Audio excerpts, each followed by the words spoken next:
Hello and welcome. I'm Stephanie Grepling with Manatee Education Television. I'm here at Through Women's Eyes, a film festival within a film festival at the 2019 Sarasota Film Festival. We're going to be speaking with some of the producers, filmmakers, and all the people behind the scenes that make these wonderful women's films. So stay with us. I'll be right back.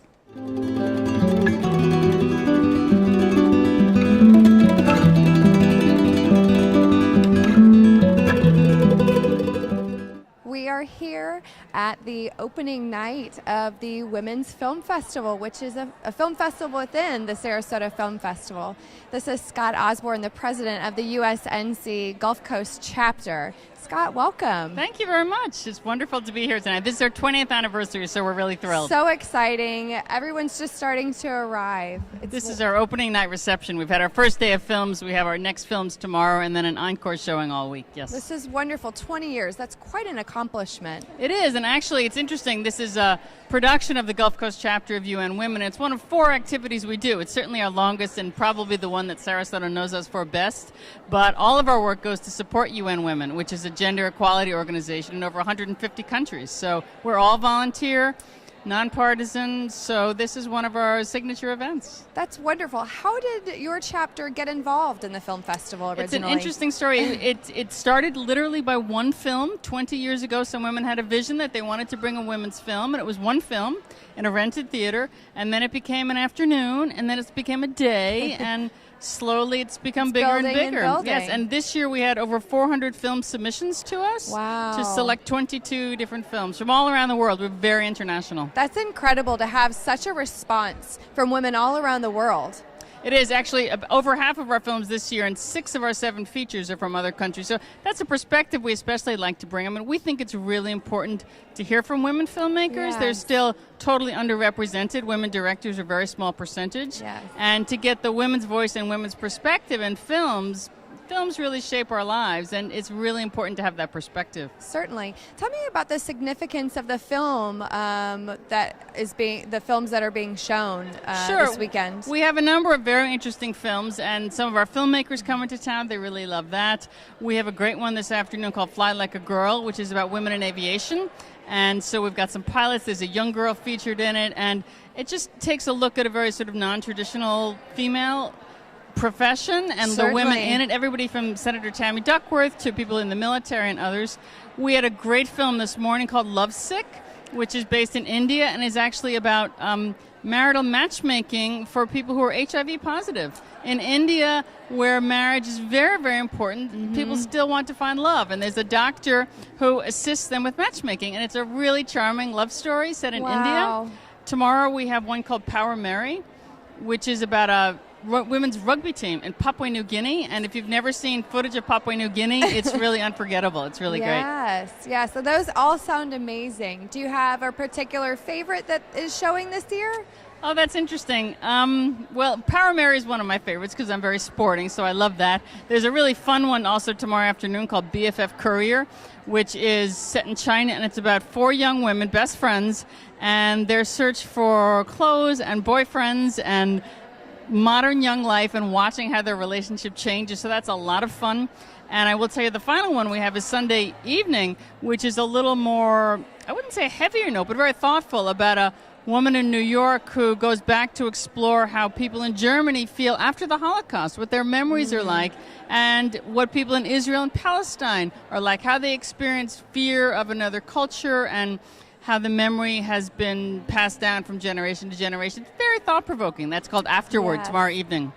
A lot of different films, a lot of different hot topics, and it sounds like a lot of emotion is in all of these movies. It is. We kidded that we wanted to hand out tissues for some of them. Some of them are very inspiring. The first one we had this morning was about a woman who's 90 named Marceline, who's her life has just been a journey through the 20th century, but what's wonderful about her is she's so vibrant. She's just like, you think you want to be like her at 90, just talking about her past. We all should aspire to be like that. We all should aspire to that at 90. Yeah. So that one's cool. So some of them are heavier, some of them are a lot of fun. It's a real variety, but it's bringing just a different perspective that you don't see in mainstream theaters. How would a filmmaker that's a woman watching at home get her film shown in this festival? Well, we are on some of the premier platforms that accept films, like Film Freeway, Without a Box, etc. We also work with an organization called Women Make Movies. So all they have to do is hear about us and submit, as long as they meet our criterion. And we have all volunteer screeners. Our screeners start in August. Oh, wow. Actually watching from home. We're always looking for volunteer screeners. For 400 films that you get every year. And every film has to be seen by 2 to 3 people just in the first run. No one person decides. Yes. So, yes. So this film festival has been around for 20 years now. What Correct. type of reactions and feedback do you get from the audience members who watch these films? It's interesting. People didn't used to know about us, and we've been partnered with Sarasota Film Festival, but we weren't always. People didn't used to know about us, and now we have our own community that come back. Some come from very far every year around, and they really seek out our films because they're interesting, they're unusual. I will also say in the Audience Choice Awards, we've been very successful in that, and that's across SFF and our film festival, TWE. We won for the entire festival for a film called The Surgery Ship a couple of years ago. Last year, we screened RGB, about Ruth Bader Ginsburg, RBG, excuse me, about Ruth Bader Ginsburg before it went on to mass publication. So people now start to look, and they know that we're bringing in some of the highest quality films. Well, that's wonderful. I know that you're getting a great positive response from the community. We do, and we're very appreciative. Yeah. And we always tell them also that because we are a nonprofit, we're all volunteer, that their packages not only support bringing these voices to Sarasota, but they support the work of UN Women all over the world. So it's really helping in many ways. Women supporting women, so important. Thank you.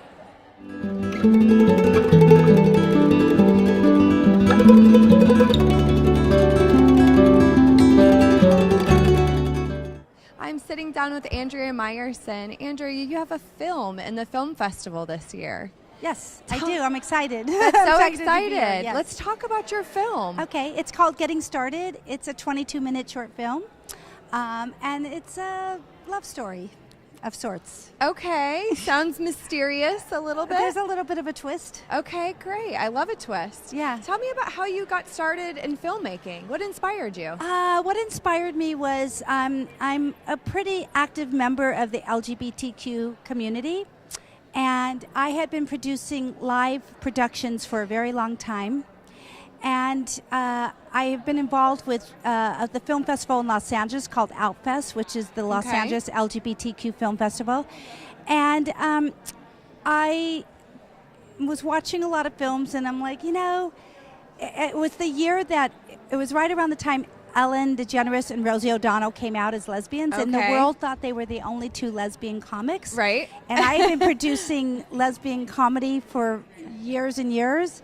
And I decided that I wanted to pay tribute to who I consider the pioneers of being out lesbian comics. Okay. So I made a documentary honoring them and talking about their stories, because it was my feeling that they never rose to the level of fame that Ellen and Rosie did, because they were never closeted. Day one, they stepped out on stage and they were out lesbians. So I paid tribute to them. And that was my first film, and it became kind of a cult. Lovely. Yeah, it was lovely. It's been on many networks and just distributed all over the world. So yeah, it's been great. And since then, how many films have you produced? Yeah, this is my 32nd or my 33rd. I think it's my 33rd production here. Yeah, I've done a lot. Yeah. That's incredible. And you were telling me that you go to film festivals all over the world, but I do. Sarasota is your favorite. It's my favorite right now in this moment. Well, I'm going to tell you what I love about being here is I do have a niche in doing content that supports the LGBTQ community, that the content is very much geared towards that. Yes. Because it's our voices that aren't heard as often.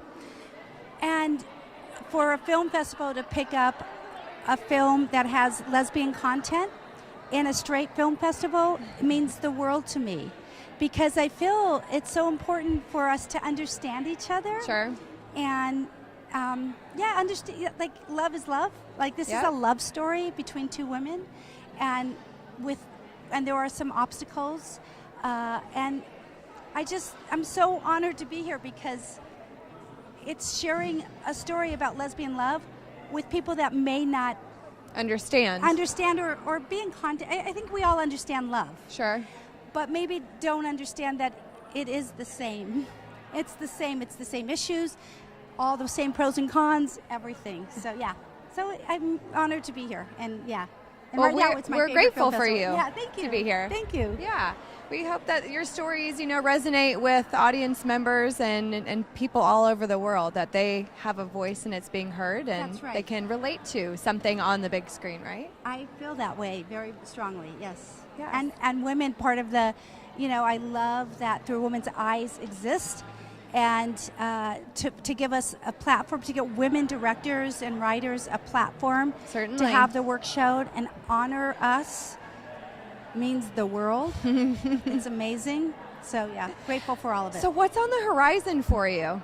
So I'm back working on another documentary. I've done 9 feature documentaries, and I'm working on another documentary about a very interesting woman. The content that I produce and direct is always about people. I love people, love telling their stories, and so it's about a woman who was assigned male at birth. Okay. And grew up in a very Mormon upbringing in Utah.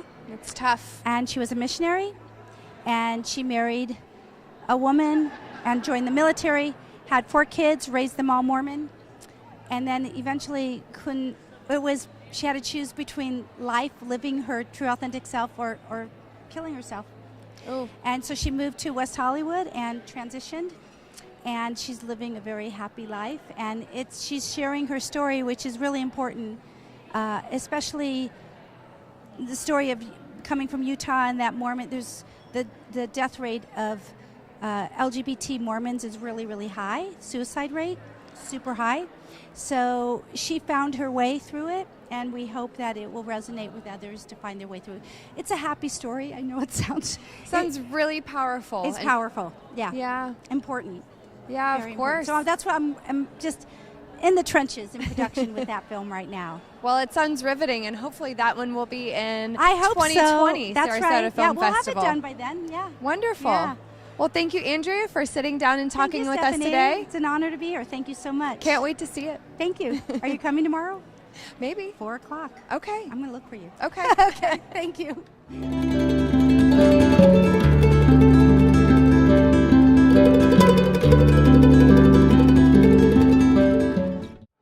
Hi, Sherry. How are you doing today? Hello, I'm doing very well. Yep. Welcome to the Sarasota Film Festival. Thank you. We're so excited to have you here. Tell me a little bit about your background as a filmmaker and how you got started. Sure. Oh, gosh, I feel a little like a fossil. I started way back in the 70s, in the very early days of video art with Sony Portapacks, and I think of myself more as a visual artist who makes films, because I've done a lot of different work over the years, both filmmaking, and I've designed public art pieces, and I've done performance art, but I'm mostly working in film these days. Okay. And how many films have you produced? About 25 Wow. short films and video installation projects. That's such an accomplishment. Thank you. So let's talk a little bit about the film that you have in the festival this year, the 20th anniversary of this Women's Film Festival within the Sarasota Film Festival. Yes. Yeah. My film is called Gloria's Call. It's a little hat that we made to go with it. Yes. Love and it. What it's about is a scholar named Gloria Ornstein. She's in her 80s now, but in the 1970s, when she was a young PhD candidate, she met an artist named Leonora Carrington, who's one of the famous surrealist artists. And Leonora just took her on this adventure. She said, you need to know about surrealist art, and she took her to Paris, and she met all these other women artists. And so it's a sort of wild personal journey of discovery. And so our film is Gloria telling these wonderful stories, and then we animate them. Oh, wow. So it's an animated film. It's a documentary with animation. Oh, Yeah. wow. Mhm. I love that twist. You don't see that very often. It's a great way to sort of bring the stories alive, and because the stories themselves are very magical and whimsical, so the style of animation kind of goes with that. Oh, that's great. What projects do you have upcoming? I am working on a feature documentary about women's performance art in the 1970s and 80s, and it's was a very exciting historical period in time that I lived through, so it's a little bit of a personal story. Yeah, you were just but saying. It's also historic, and I think, I guess similar to Gloria's call-in with all my work, I'm always trying to illuminate the role that women artists play in art and in the movement of art, because often women's stories get left out. Yeah, and we're not underserved, but underproduced. Underrepresented, yes. Absolutely. Yes. Yeah. So what are you most excited about this weekend at the festival? Well, I mean, every festival I go to, I'm just so delighted to meet other filmmakers. I learn about the craft of filmmaking and how to make my own work better by seeing what other people are doing. And meeting other filmmakers? Meeting other filmmakers is wonderful. And, I've just seen some incredible films today as part of this program. Wonderful. Well, thank you so much for speaking with us today. You're and welcome. Sharing a little bit about Gloria's Call. Thanks so much.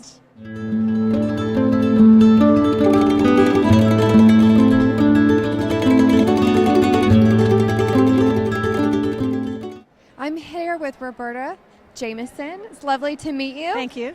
So tell me a little bit about how you got involved through Women's Eyes and then the Women's UN here in the Gulf Coast. So we are sponsoring the debut of Fly Like a Girl. CAE is the company I work for, and we're a global simulation and training company for aviation, both civil and defense. Our local office is CAE USA in Tampa, and we provide training solutions and products, simulators, for the Department of Defense. And we have several that I won't list them all, but the big ones right now, we train all the C-130 aviators for the Department of Defense, and that was my background. I was a C-130 pilot for 20 years in the Air Force. And we also train all the KC-135 aviators. That's the one of the tankers that the Air Force uses. Okay. And we train all of the Army fixed-wing aviators down in Dothan, Alabama. So those are the three large programs we have. We also do some Navy training also. So we're very passionate about providing quality training for pilots and other aviators.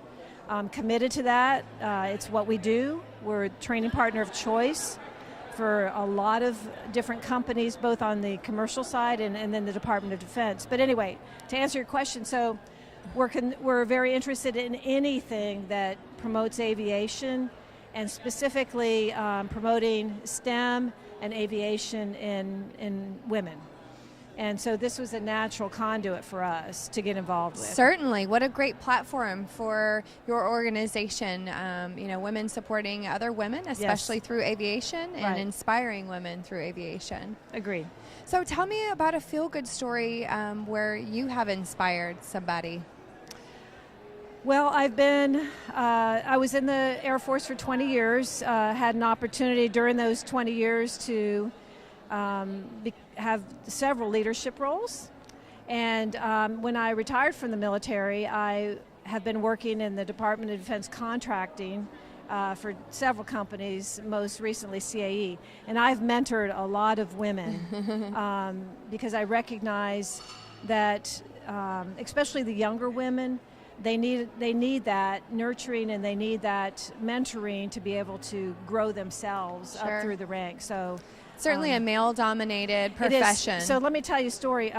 Recently, at one of our largest sites at Little Rock, training C-130 aviators, typically the site manager for that, who is responsible for all the instructors, and these are instructors who were prior military.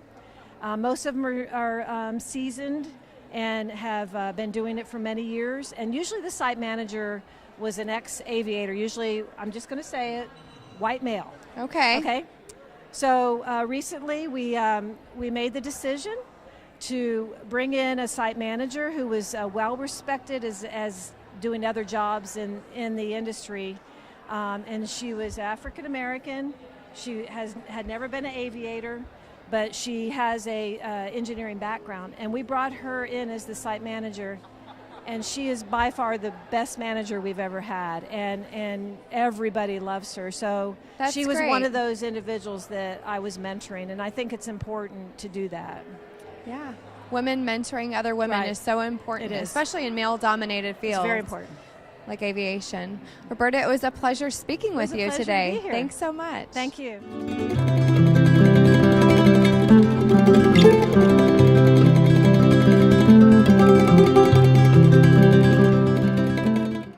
I'm here with filmmaker Lauren Shane. You're the director for Kitchen Sink Classic That is correct. and the Through Women's Eyes at the Sarasota Film Festival. Lauren, thank you for joining us Thank today. you very much. Lovely to be here. So tell me a little bit about you as a filmmaker and director, your history. How did you get in this seat today? Well, I actually started as an actor. So I've been an actor for 20, 25 years. And I moved from London to LA.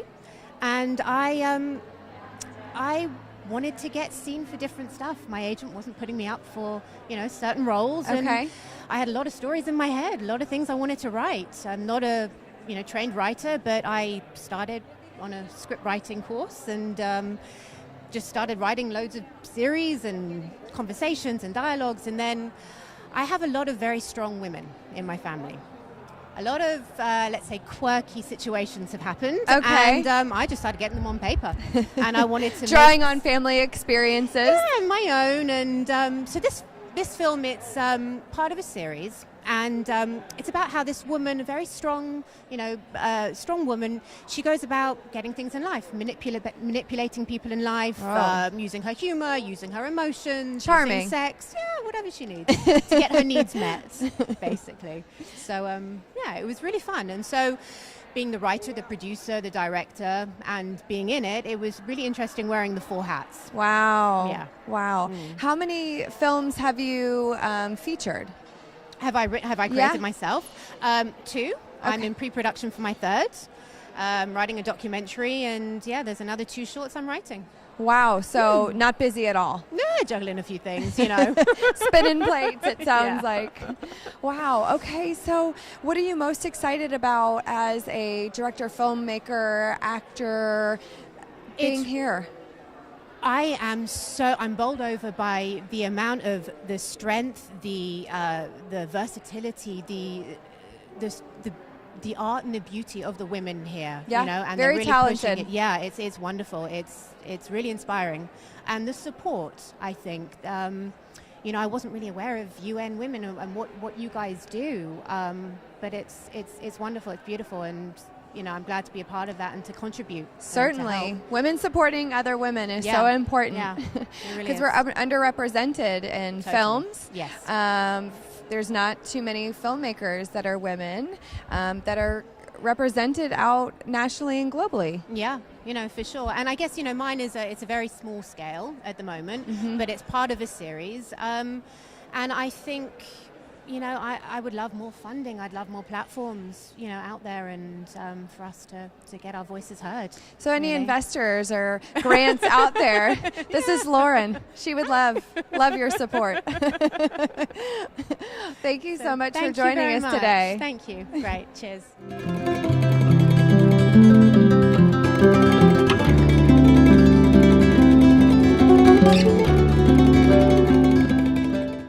Thank you. Could everyone give a quick thank you to Bart and Stephen who've been playing?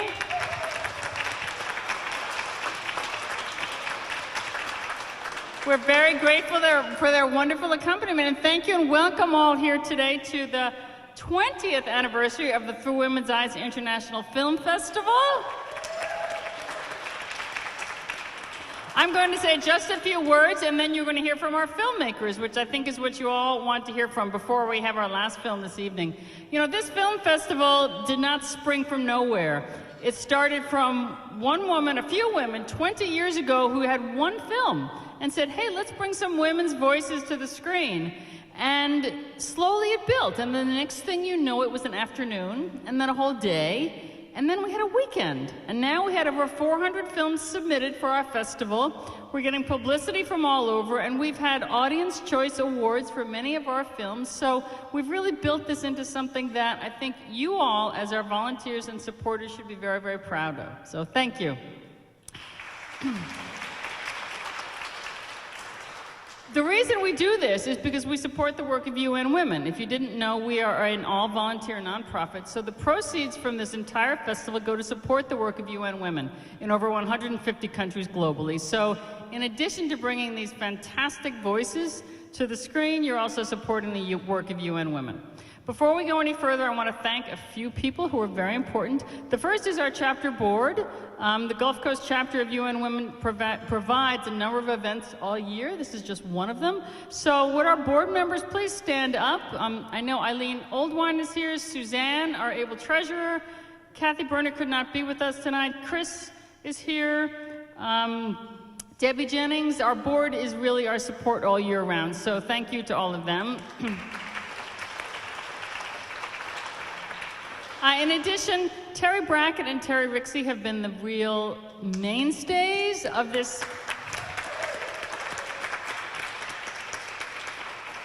festival for many, many years. And after this year, Debbie Vale and I will be taking over. They will be assisting us, we hope, a great deal. But we owe them a thanks that cannot really even be expressed here. They've become very near and dear to us, and this festival would have no stronger advocates or greater champions than Terry Brackett. So thank you very much, Terry. We owe you a great debt.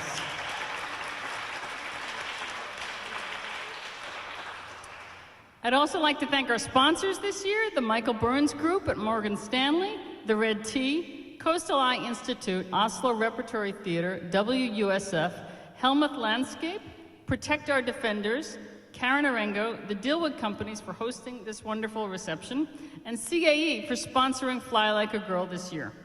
And my final note is Ginny Hitchcock and Susan Amy, who've put on this reception for us for a number of years, really deserve another thank you. All the food and drink you're having is in tribute to them. I will also tell you that these charming little sculptures at the center of your table are all for sale. That's another one of our benefits. If you want the rooster or the armadillo or the hedgehog or whatever is on your table, take it up to our front desk. You can take it home with you and everyone will benefit.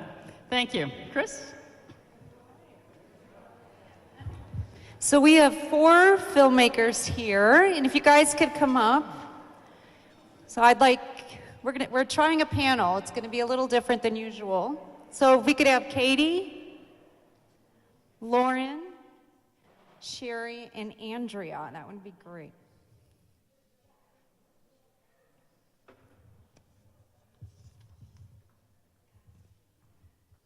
So I'd really like to focus on filmmaking with this panel.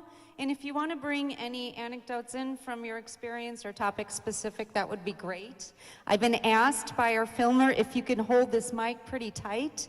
Don't do it down here because then no one can hear you. So let's look at some facts. Of the top 100 grossing films of 2018, women represented 4% of directors, 15% of writers, just 3% of cinematographers. Those are very small numbers. Of the top 100 grossing movies with male directors, 76 of the protagonists are men, 67% of the speaking roles went to men. Male characters are in their 40s and 50s, and women are in their 20s and 30s and tend to be unmarried. So, since women can and do direct about any topic, how do you think the perspectives of films change when a woman is creating the vision? And because this is through women's eyes, I'd like to say, how does the message and influence changed when filmed through a woman's eyes? So we don't have to go in order, so if you're ready, just... So I think that I could speak for myself. When I create content, when I make a film, it's, and by the way, my crews are always 98% women.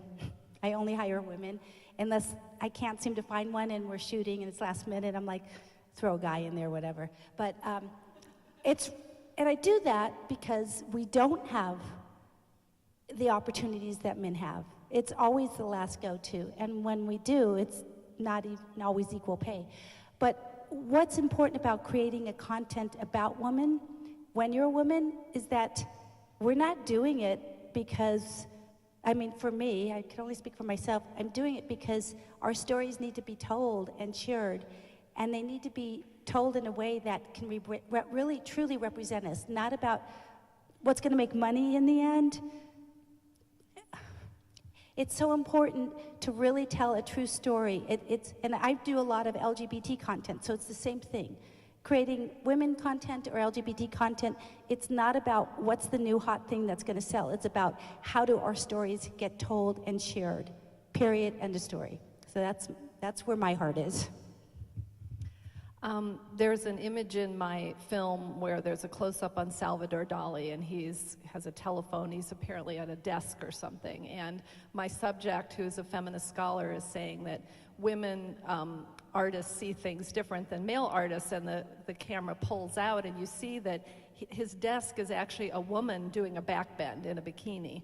And so he's using her stomach, and there's sometimes a gasp in the audience because, you know, in the context of what she's saying, you realize that it's a clever image that he's done, but it's very unconscious in terms of the woman becoming a piece of furniture.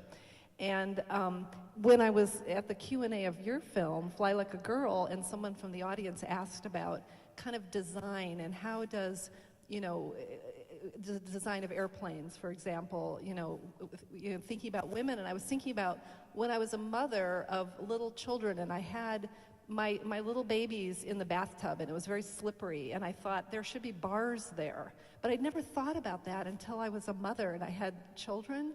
And then I thought, but I'm also a 40-year-old mother, and it's not going to be that long before I'm going to need those bars in the bathtub. And suddenly, I just think that when women are, we don't know how great the world could be if women, were involved more in designing our world. Yes. I assumed everybody knew who you were. When you grab the mic, can you introduce yourself and just put the name of the film? That was my error, not yours. I didn't tell mine either. Yeah, my name's Andrea Meyerson, and my film is called Getting Started, and it's playing tomorrow at 4 p.m. Yeah, and I'm Sherry Galke, and my film's Gloria's Call, played today, and it will be playing on Monday at 3. Hi, I'm Lauren Shane. My film is Kitchen Sink Classic, and it's tomorrow in the shorts at 11:40. So I started as an actor, and I'm approaching 40, and I found I wasn't getting seen for the meaty, chunky, interesting roles that I wanted to, so I started writing my own. It's actually my first film. I wrote, produced, directed, and I'm in. So I think it's been really fun to create the content that I think 40-year-old women go through, and that I saw my mother go through, and my friends, and it's just been a really enjoyable experience to kind of put the work out there, and that it's getting received really well, and people relate to it. So, yeah, that's great. Thank you. I'm Katie McIntyre Wyatt, and I was the director of Fly Like a Girl. I read a story recently, or an article, about Hidden Figures, the film that was made about some of the women that were involved with NASA early on. And interestingly enough, that film was directed by a man. And the article talked a lot about how certain scenes were changed. And I know that happens in films, that sometimes for length and stuff like that, that things are shortened or sort of combined. But there was one scene in particular, and it's a scene, you might remember this, when the male character goes and Katherine Johnson isn't able to use the women's restroom because she's black, right? And in the movie, he goes and knocks down the sign himself. But that's not really what happened. What actually happened is she just started using the restroom because she said, I'm doing the same work as all these other women. I shouldn't have to walk all the way across the complex to use the restroom. I'm using it myself. Well, that really struck me because I thought, that, to me, is way better than some man coming in and saving the day by knocking down the sign, right? She saved herself. And so what they also talked about in the article was how Ava DuVernay, when she made Selma, the vast majority of that, I mean, I can't even remember the exact percentage, but it was something like 95%, 98% of it was completely accurate. And I think that says a lot about, for her, why it was important to tell that story accurately, and that the story itself, when told the right way, was powerful enough, that it didn't need to be changed. And that was through her eyes as a female director. And so that's something that I've thought about a lot lately, and how when we're making films, how do we tell women's stories, and how do we make them, and that we don't have to always make stuff up or make it seem more dramatic. Sometimes the real story is dramatic enough.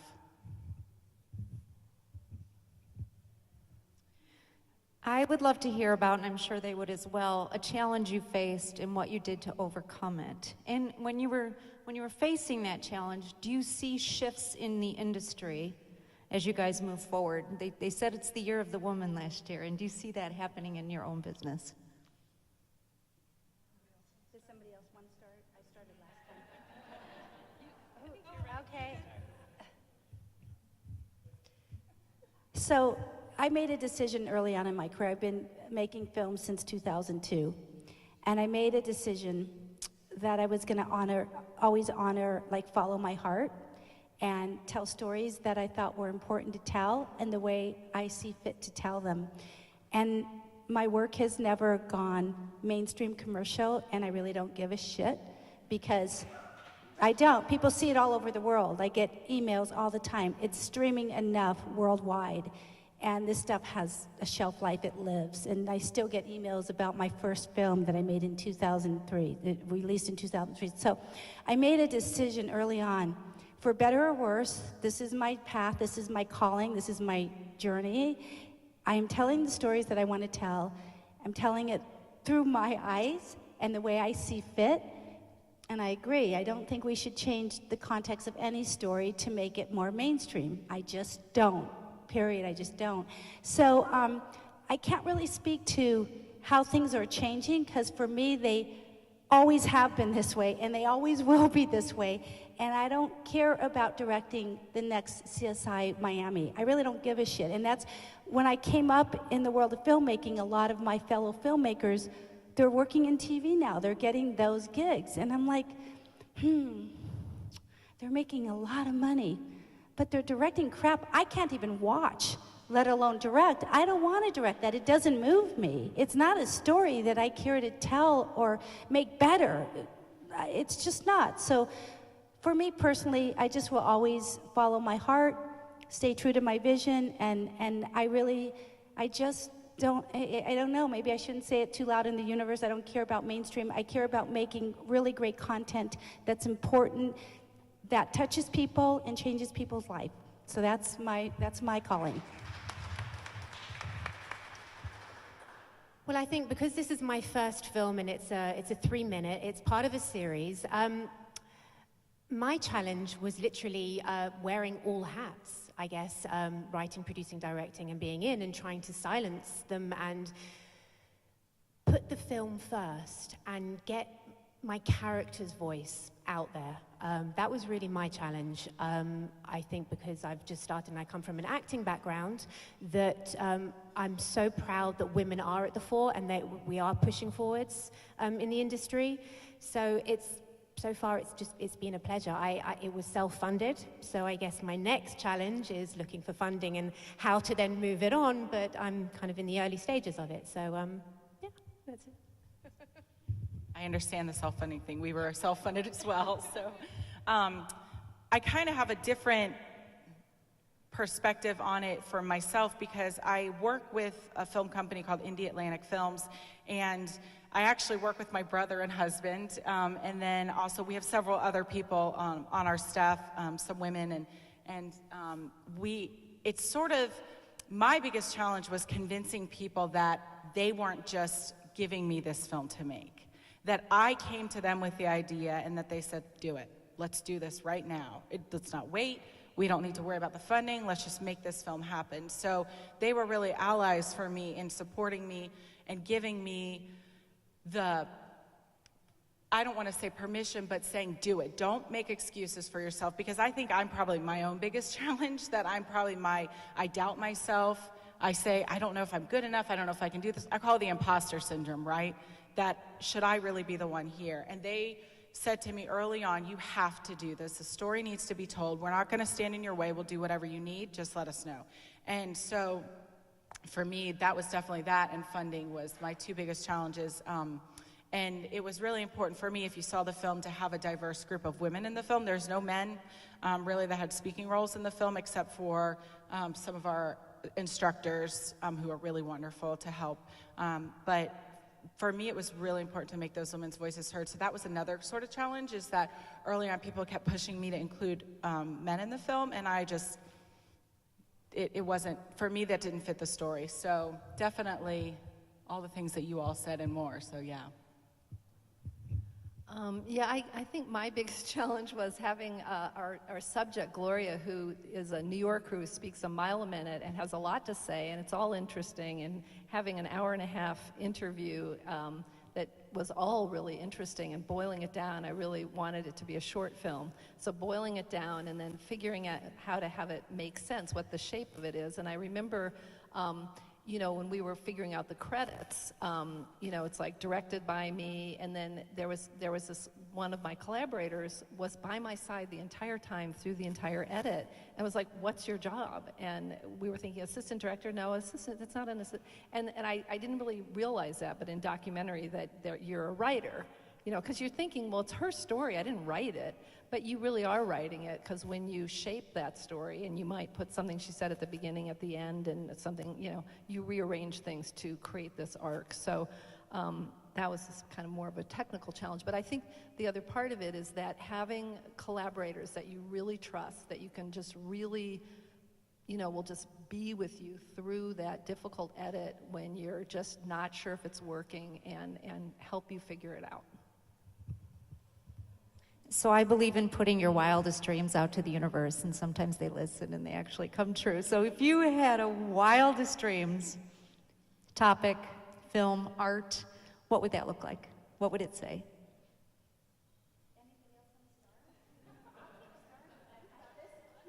I know, I threw that one in. They weren't expecting that. Well, it's because all of this, like, I live it every day. I don't even have to think about this. I'm always putting things out in the universe. It's like how I've done 32 films. But yeah, you know, the hardest thing for us as indie filmmakers is funding. Am I right? That's the hardest thing. That's the biggest challenge. And my mind, everything I see every day in life is a movie. And sometimes I'm like, damn, turn it off.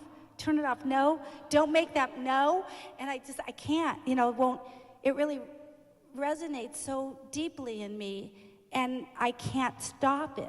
I get mad, like, oh God. I'm like deep in production in another documentary. I said, I'm done with documentaries. I'm like, oh my God, this story came to me, and I'm like, I have to tell that documentary. So for me to put it out there is, and you know, financing is our toughest challenge. And if that was not a challenge, I would create so much more content, and I would do it with so much greater ease and less stress, and being able to sleep at night before our big production days, and you know, that is it. You know, that is it, is having the funding for the projects that need to get made, because we know they're important. We know these are stories that have to make it, and I know I could do them. I know I could do them and do them well.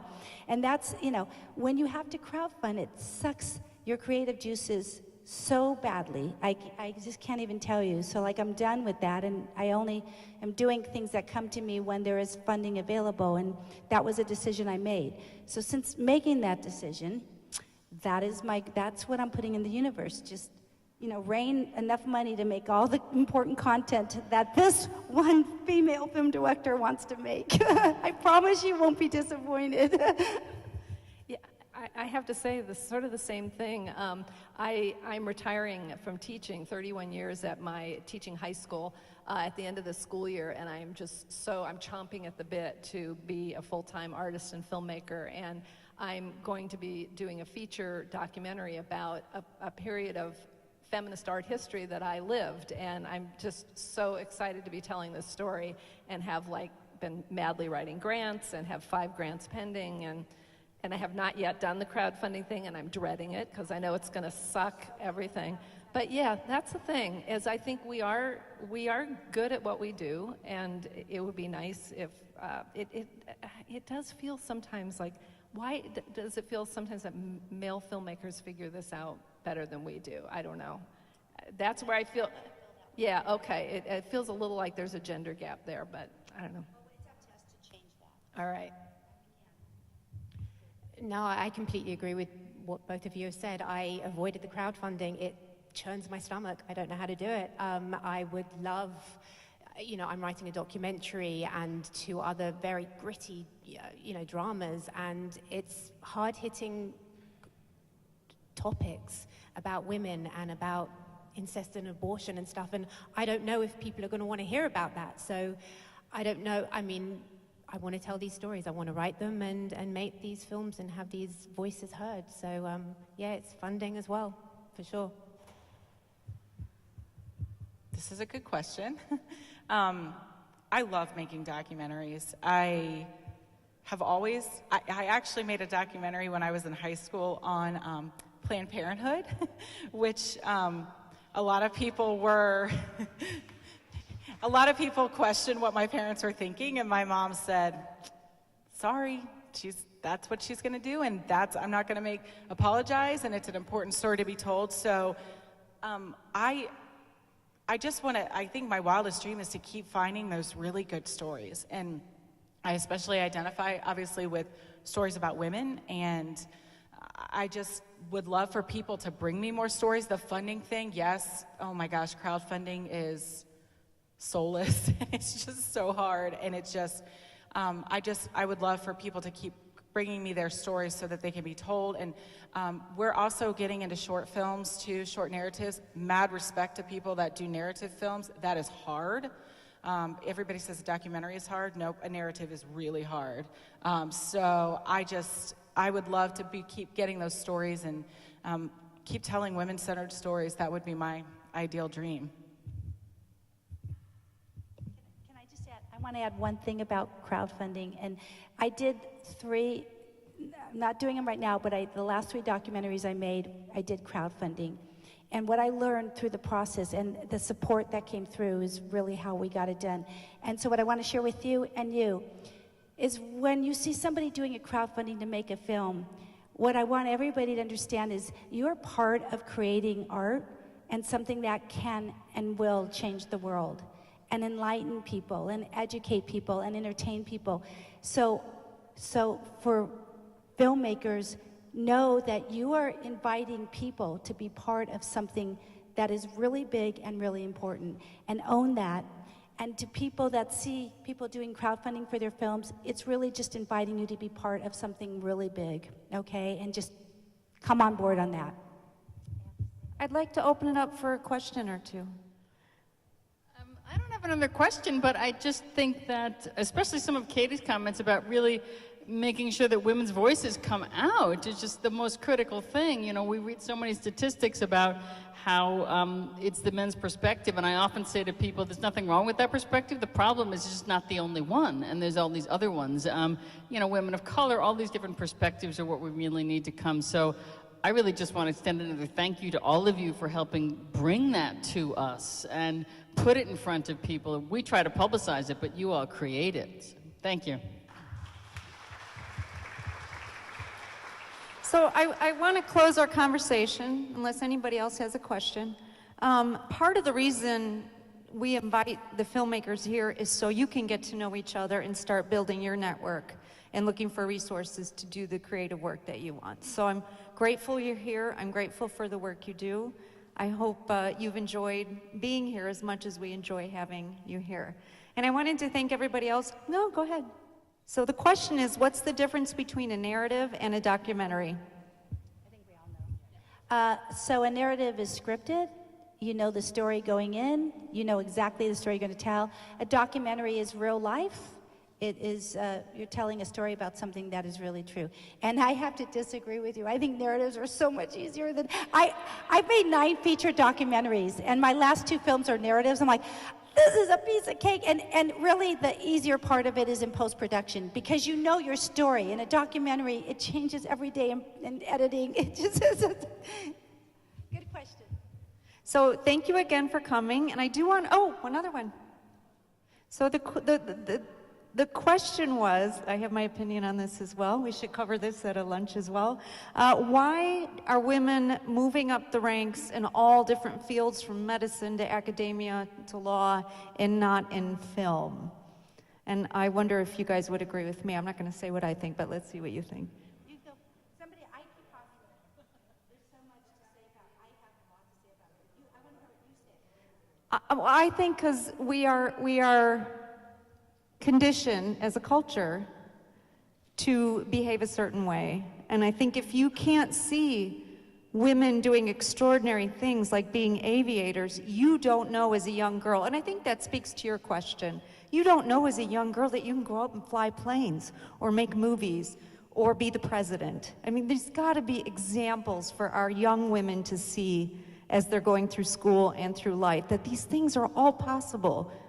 All possible. So that's my feeling. I feel one thing that's really, really important to me is on every single set, every single production I do, I hire only women. And I don't mean to be, well, I do mean to just give them the work. That I'm a woman, so I want to give them the work. And there is nothing more beautiful than showing up to an all-female crew.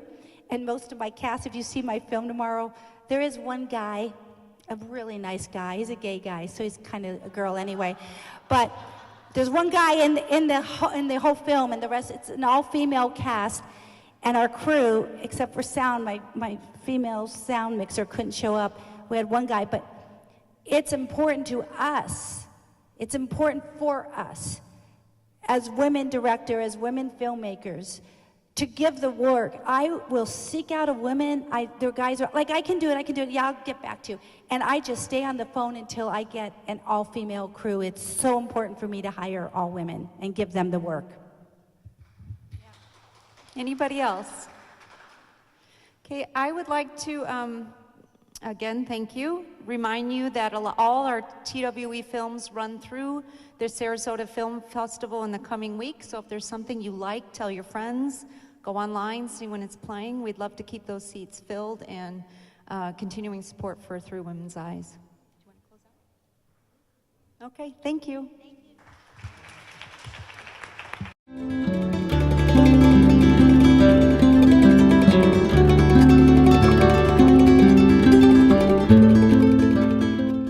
I'm here with Katie Wyatt, filmmaker for Girls. Fly Like a Girl. Fly Like a Girl. I'm so sorry. Okay. Tell us a little bit about the evolution of this movie and how it came to be. Right, so I actually got interested in women in aviation several years ago. I was at an air show in Lakeland, and I saw a female aerobatic pilot fly named Patty Wagstaff. She's a 3-time national aerobatic champion, and she was the first woman to win that award. And so I had never seen a woman fly like that before.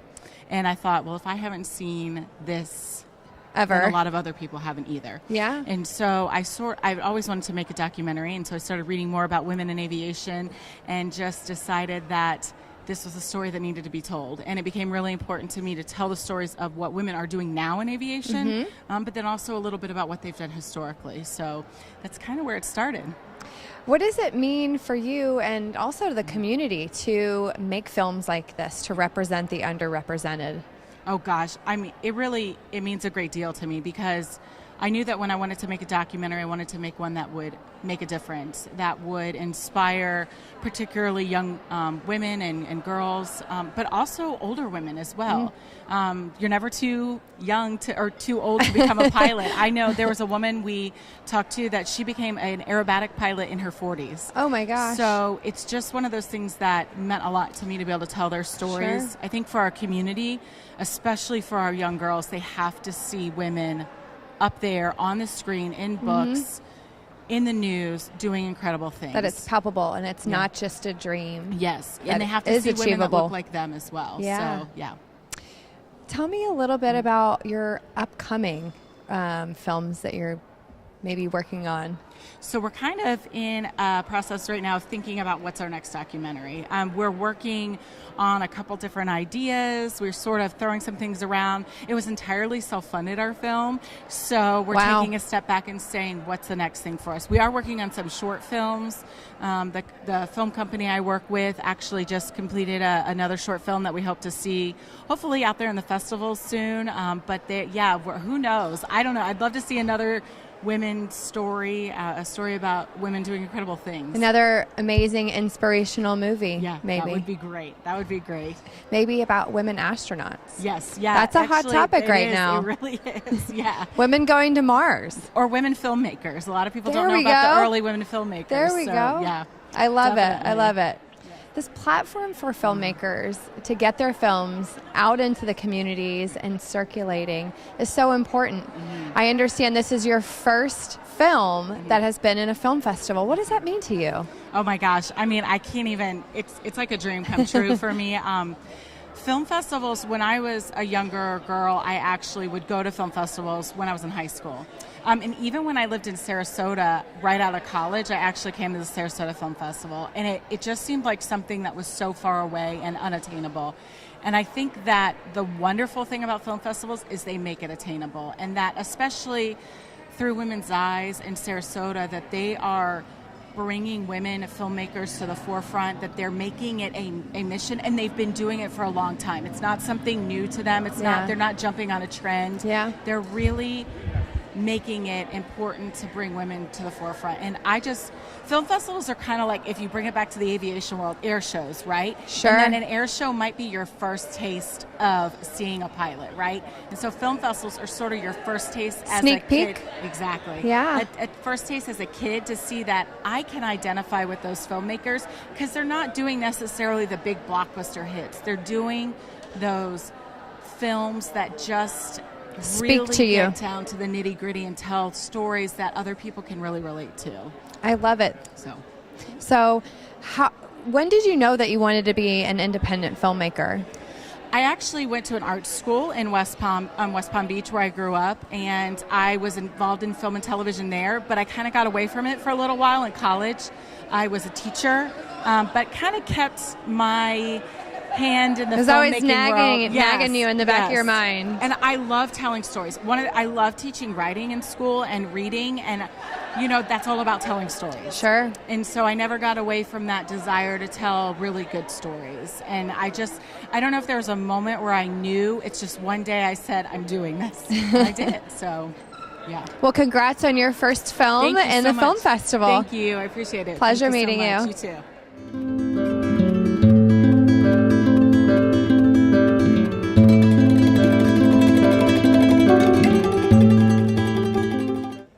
Hi, Cece. Thank you so much for taking the time to sit down with me today. Thank you for you. And you are the producer for Kitchen Sink Classic. Correct. Yes. And you and the filmmaker were taking classes in LA, and that's how you originally met. Tell me a little bit about that. We're both originally actresses, and she had this great idea of doing this comedy. And I was on board to support. I'm supportive. Women supporting other women. That's right. That's right. And when you see a friend going forward, you have no choice but supporting. Yeah. So, yes. Especially on a project as amazing as that. Yes. It's a great twist. There's a good twist at the end. So yes. So tell me a little bit about your history and how you got involved in films and your career. It was a childhood dream. I was born and raised in France, and I always wanted to be an actress, but life takes on. Yes. And you have to survive, and going after a dream is not always possible. And after living in different countries, we moved to America, my husband and I, and he knew that acting was my dream, and he said, you have to do it. And I'm like, okay. And we used to live in Las Vegas. We moved to Los Angeles, and I lived there for 6.5 years. That's where I met my friend Lauren. We were taking acting classes together. And I moved to Atlanta a year and a half ago because the industry is booming in Atlanta. Yes, I'm from Atlanta. Oh, excellent. Yes, excellent. Yes. So I love Atlanta. It's amazing. And I moved there a year and a half ago, and at this point in my career, it was the perfect move. Yes. Yes. So filmmaking is booming in Georgia. Oh, yes. Yes. I'm still getting to know know, people over there. But yes, the industry is, we're doing great stuff, yes. Wonderful. Yes. Tell me about some of the projects that you've been working on and that you have maybe upcoming. All right, well, I've been lucky enough to appear on MacGyver. That was my first network TV show, and I've been very blessed to have 3 episodes. And the last episode is airing on May 22nd. I think it's one of the season finale episode. So I'm very, very excited for that. And then I have a little part in a very small part on Dynasty as a French nurse in there. So I love the yes. reboots. The 80s reboots are coming back. They've been good to me. So that's great. Yes. Nothing could be more classic than Dynasty and MacGyver. Yes. So Kitchen Sink Classic is the first movie that you have helped to produce. Mm-hmm. Why do you think it's so important to support your fellow filmmakers, and especially women? If I was in her shoes, I would have loved to have someone like me. Be the change you want to see in the world. Yeah. That's that simple. And when you see that people need help, from my good heart, I have no choice but helping. And yes, it's what we do as females, nurturing and helping and pushing and supporting. Yes. It's natural instinct, I guess. That's what I would say. I mean, at least to me.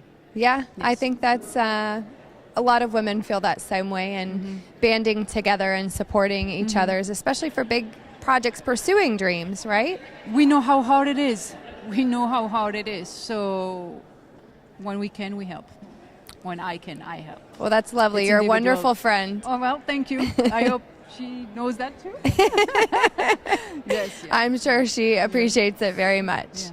All the best to you both. Thank you.